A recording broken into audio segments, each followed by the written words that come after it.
Bonjour, nous sommes le mercredi 5 août 2026 et le sujet est le chinois CXMT qui prépare la DDR6 avec Samsung DS.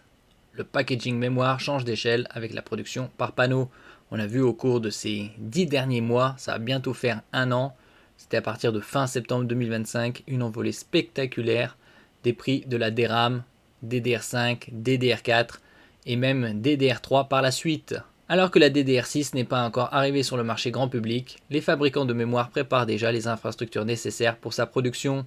Le chinois CXMT, Chongqing Memory Technologies, renforcerait sa chaîne d'approvisionnement avec Samsung DS, spécialiste sud-coréen des substrats pour semi-conducteurs, afin de préparer les futurs modules mémoire haute densité. L'enjeu n'est pas uniquement de fabriquer des puces DRAM plus rapides. La prochaine génération de mémoire nécessitera également des avancées importantes dans le packaging, c'est-à-dire la manière dont les composants mémoire sont connectés, protégés et intégrés dans les modules finaux. Le passage du reel-to-reel au panel level packaging. L'un des changements majeurs concerne le remplacement progressif du procédé reel-to-reel par une approche basée sur des panneaux de grande taille. Le procédé reel-to-reel consiste à fabriquer des substrats en continu sous forme de rouleaux. Cette méthode offre des avantages importants en coût et en volume pour des productions comme la DDR4 ou la DDR5. En ce qui concerne les coûts de la RAM pour le grand public, ça continuera d'augmenter en 2026, en 2027.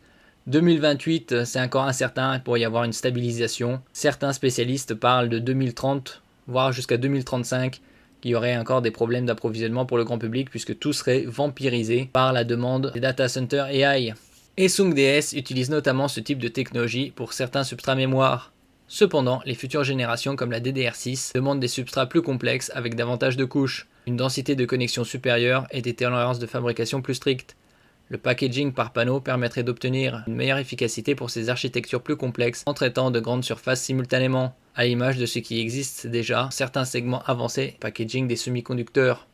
N'oubliez pas de vous abonner pour plus de news sur le monde de la high-tech ainsi que les bons plans également sur mon Twitter et en description sous toutes mes vidéos. Vous pouvez les retrouver dans mes playlists et voir mes articles comme ici sur mon blog, tous les liens seront en description. N'oubliez pas de mettre un j'aime, un commentaire, de partager et de cliquer sur les liens en dessous de mes vidéos pour soutenir la chaîne. La mémoire devient un problème de packaging autant que de gravure. Pendant longtemps, l'évolution des mémoires reposait principalement sur la réduction de la taille des cellules DRAM. Cette approche devient cependant plus difficile. Les fabricants doivent désormais améliorer plusieurs éléments simultanément comme la densité des puces mémoire, la vitesse des interfaces, la consommation énergétique, la dissipation thermique et la qualité des connexions entre composants. Le packaging devient donc un facteur stratégique comparable au procédé de fabrication lui-même.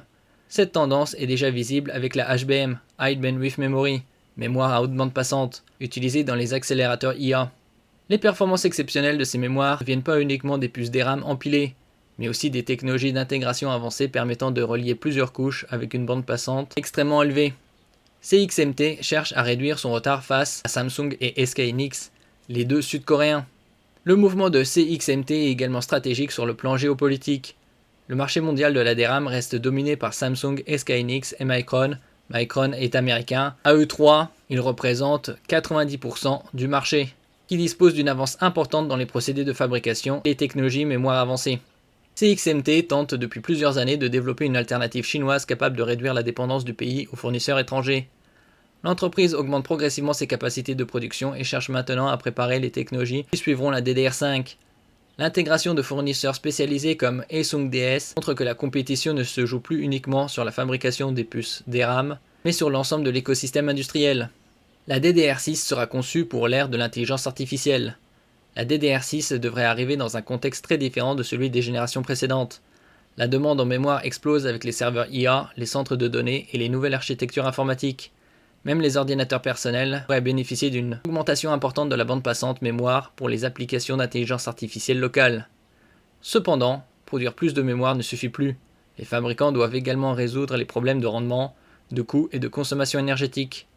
Chaque nouvelle génération devient donc un exercice d'équilibre entre vitesse, capacité et complexité industrielle. Une bataille industrielle qui dépasse la simple vitesse mémoire. L'évolution vers la DDR6 montre une transformation profonde de l'industrie mémoire.